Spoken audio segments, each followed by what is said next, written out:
Welcome to Voices Against Violence, a Harmony House podcast to educate, empower, and serve as a voice for survivors. We aim to shed light on crucial issues surrounding domestic violence, offer support, and inspire action for change.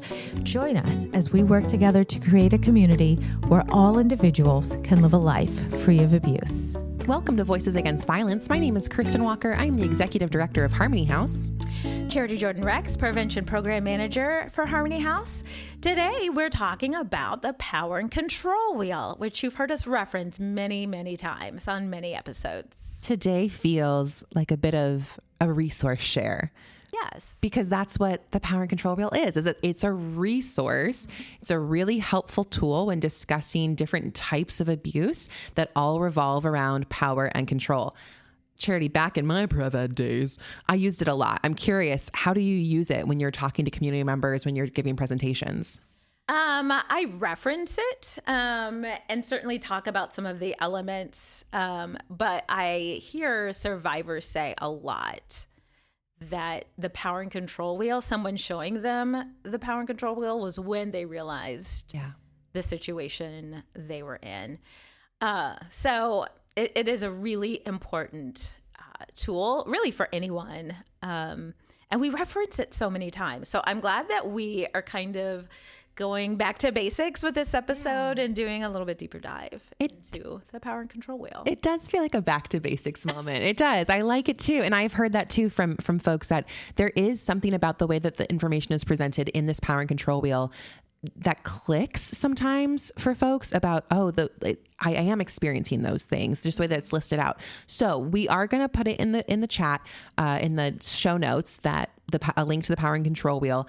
But Charity, tell us more. You mentioned, this is a back to basics. Can you tell us more about the power and control wheel's origins, where it came from, the history of it? Yes. So the power and control wheel came about in the early 80s in Duluth, Minnesota.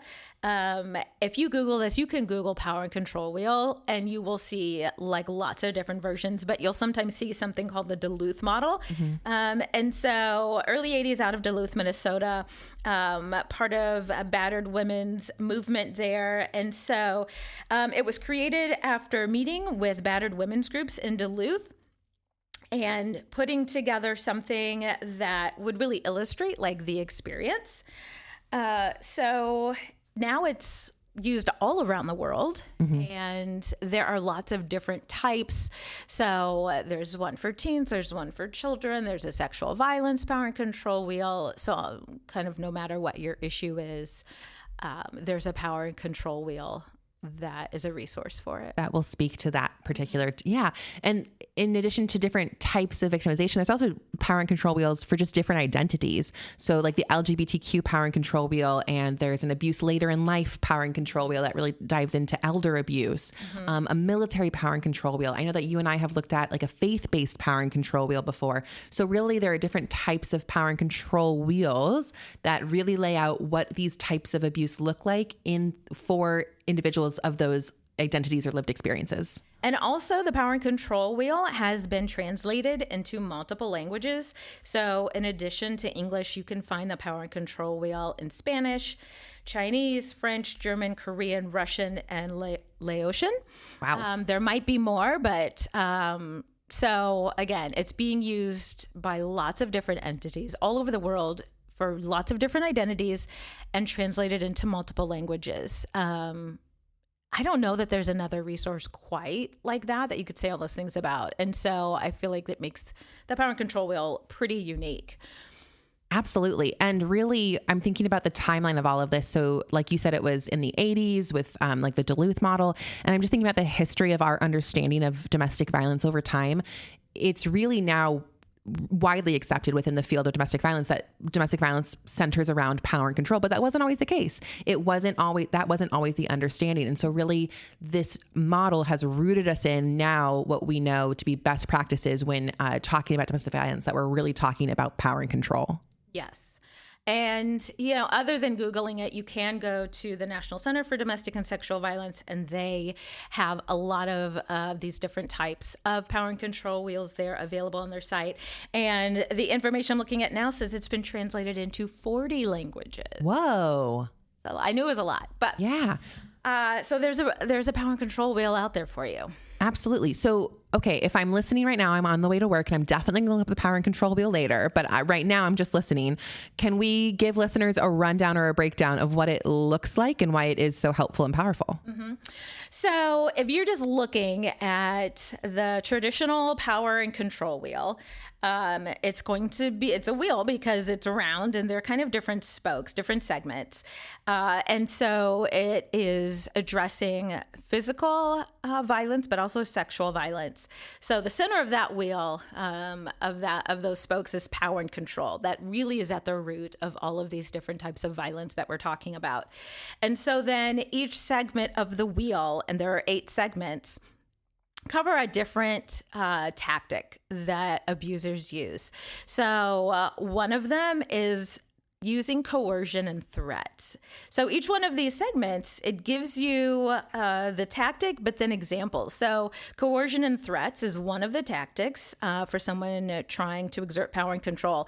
So this could look like limiting their social involvement. So limiting who they can interact with, be friends with, who they can see, maybe outside of that relationship or outside of the home, threatening to leave them or harm them if they are communicating with someone else or doing something that person doesn't like. So the use of coercion and threats is a big piece of power and control. And all of those strategies that you just went down, like all of the different ways that it could appear, that's really what will look different. Power to control wheel.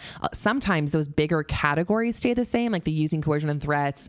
That part will stay the same, but then what it looks like might look different. Say if I am looking at a faith-based one or a military one or an LGBTQ power and control, the coercion and threats would be then related to that identity or lived experience.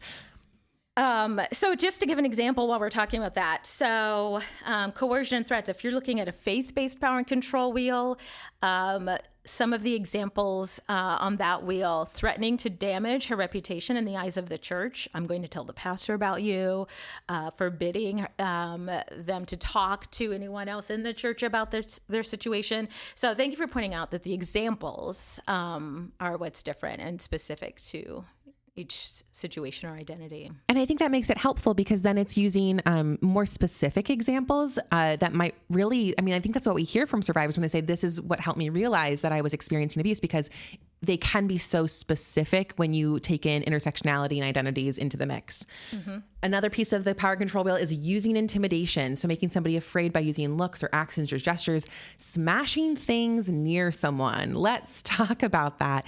I have heard, I'm curious if you've heard this language too. It was never physical abuse. They just broke things around me, or they just hit the wall near me. Mm-hmm. Okay. That is using physical violence as a means of intimidation. Mm-hmm.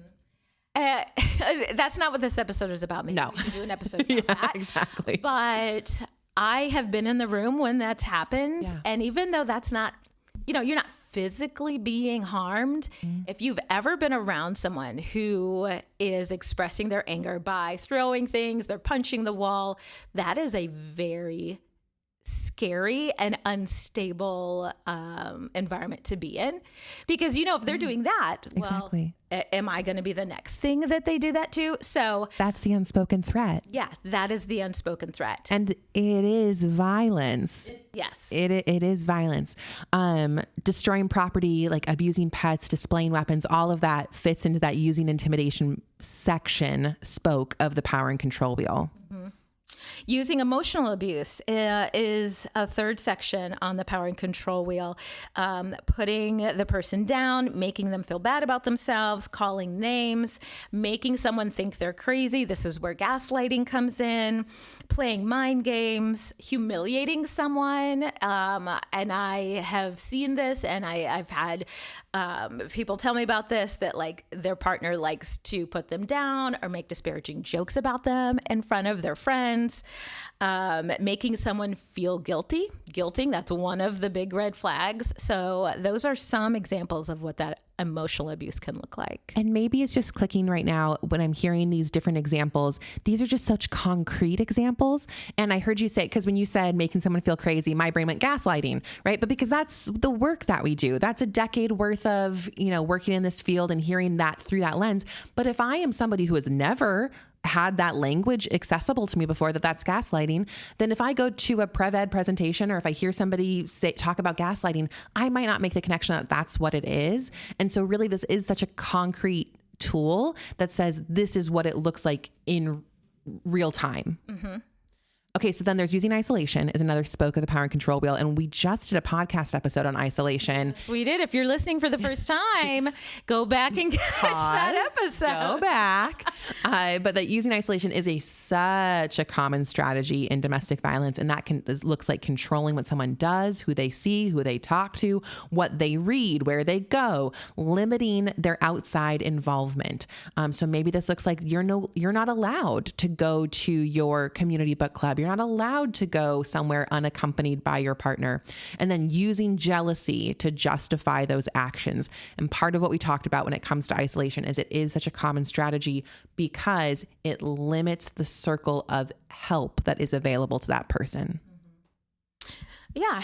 If someone's isolated, that means there are fewer eyes on them seeing what's happening. And so it really reinforces that power and control for the person causing harm.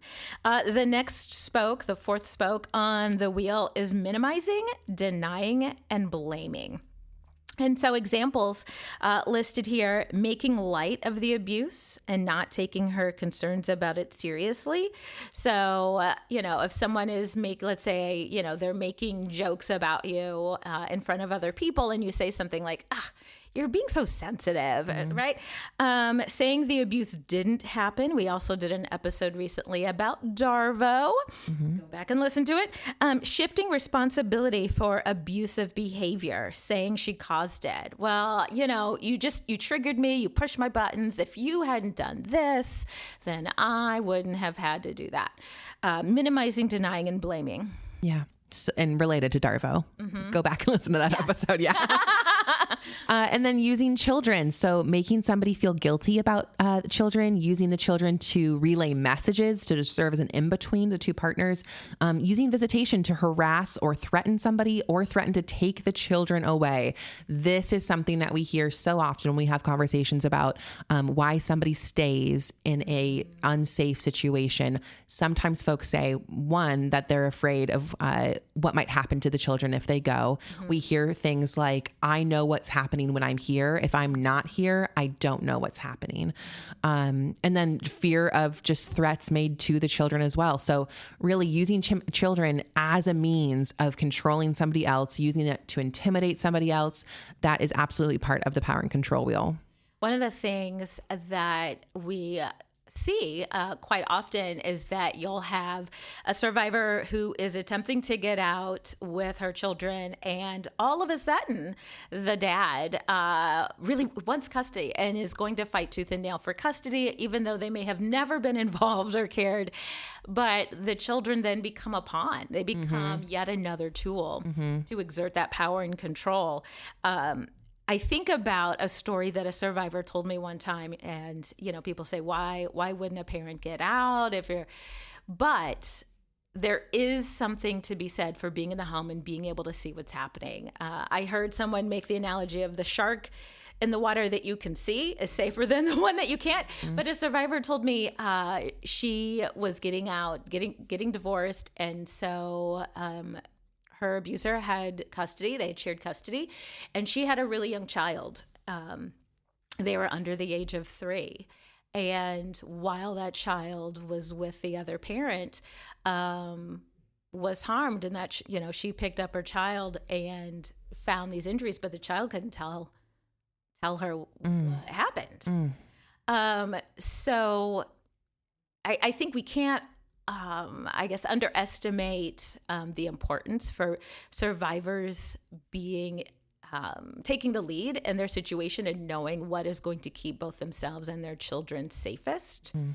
And I know if I were a parent, if I couldn't take my children with me, which is sometimes the case, I would want to stay in that home. So at least I've got eyes on my children and they have my support.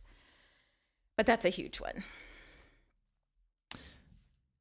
Okay, the next spoke on this wheel is using male privilege. So let's just do a little aside here to talk about privilege. So when we talk about male privilege, really what that means is that there are advantages because someone is male, and they're not being disadvantaged in this case because they are male. So male privilege in terms of power and control can look like treating her like a servant, making all the big decisions, acting like the master of the castle, being the one to define their roles in the relationship. And I think we have heard stories of what this looks like from a lot of different survivors. And I think it's this entitlement that, it's your job as the woman to cook and clean. Oh, you didn't do it well enough. And so that's why I had to do this. It becomes yet another insidious tactic. And this is an example of something that on the different power and control wheels for the different identities, there are different factors there. So like for the teen power and control wheel, I know that it's using social status, right? Rather than using male privilege, it's using social privilege. Mm-hmm. So if one partner relies on social status as a means of gaining power and control, I know that on the military power and control wheel, it's like using military privilege or a higher status or a higher ranking, whatever it might be.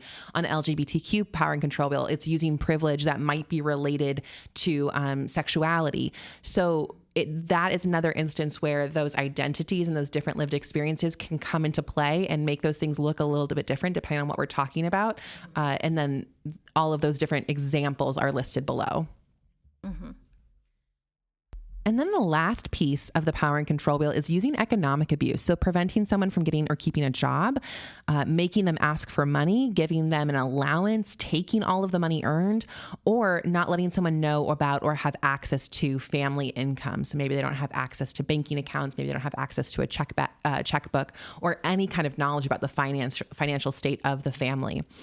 Using that economic abuse to maintain power and control, because someone will be less likely to leave if they don't have access to means to leave. Mm-hmm. I think it's worth noting that the power and control wheel, in addition to helping someone maybe visualize what they're experiencing, it also answers the question, why doesn't someone leave? Yeah. Which surprises me, but I do still get that in presentations. It's not uncommon. And so I think it is a great tool for those who want to learn more about domestic violence, because it is a really complex issue. It's not cut and dry. And so looking at that power control wheel can help those folks, if you want to educate yourself, help you understand why would someone stay in that relationship? Why aren't they just getting out? Mm-hmm.